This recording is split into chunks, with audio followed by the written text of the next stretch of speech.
Hello, my dears. My name is Joanna, and I welcome you to Johanna Traktonis, the Deconstruction of C-PTSD podcast.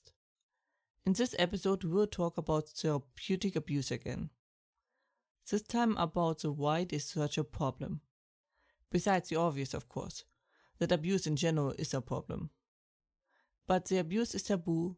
People don't know what is right and wrong. The reason I picked this topic this time is a rather unusual one.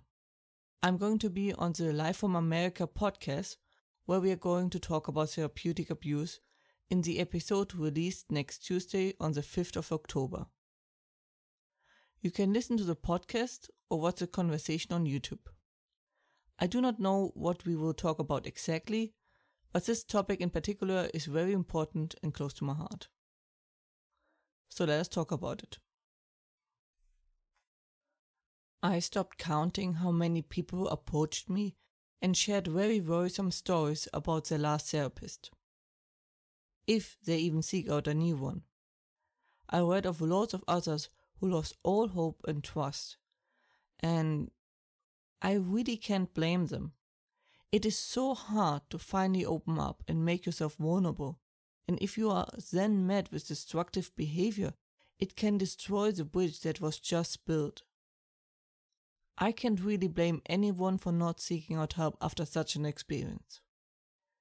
If something does you more harm than good, and you are already at your limit, it seems foolish to do the same mistake again. It is very wise to be very careful in this vulnerable state. I understand why you feel this way. I absolutely do. I still encourage people to still keep working on themselves, either by reading self-help books, getting help from friends, learning about psychology, whatever helps. And maybe give it a shot again after all. But if you do want to try again, this information should be useful. Or maybe this will help you process your bad experiences better and help you heal. While we looked last time into 5 no-go practices, this time we talk about why it is so bad and how a therapy session should be like. What makes it so bad? The patient-therapist relationship is a one-sided power relationship. The therapist can deny the patient the treatment they need, and especially if it is hard to get an appointment, this just increases the power imbalance. The therapist also gains the tools to potentially harm the vulnerable person incredibly. That is why trust is so crucial in this relationship.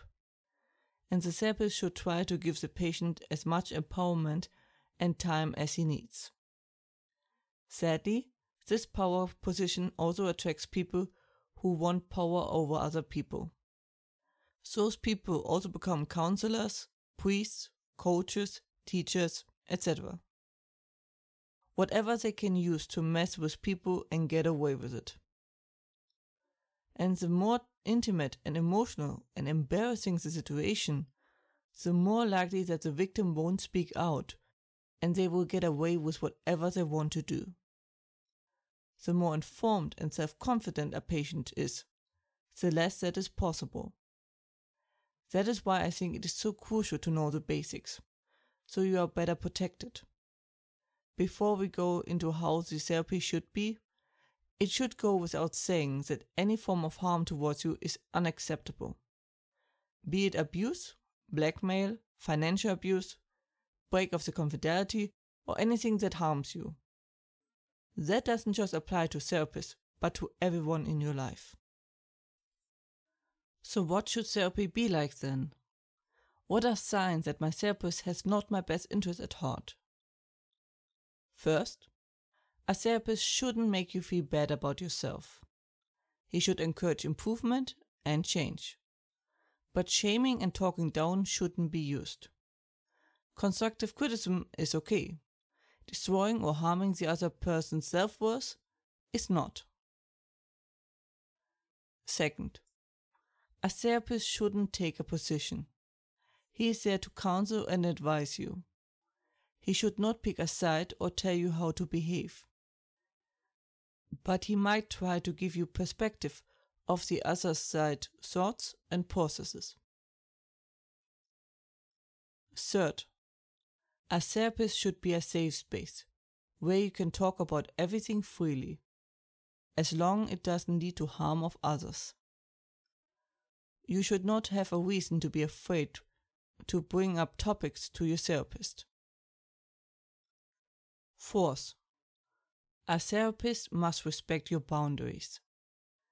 If you say no or you don't want to do something, the therapist mustn't overrule you.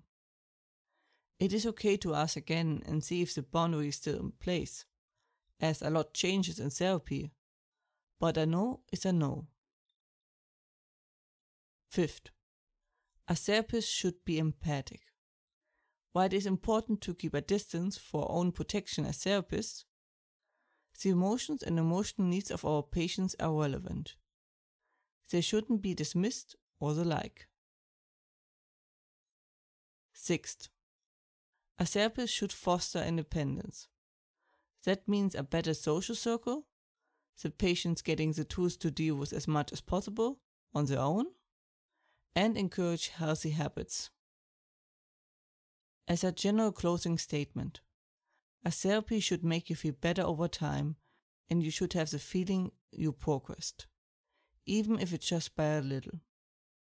After all, the purpose of a therapy is for you to get better, whatever that means in your case. That was it for today's episode. I hope you found it helpful. Hope you are safe and well.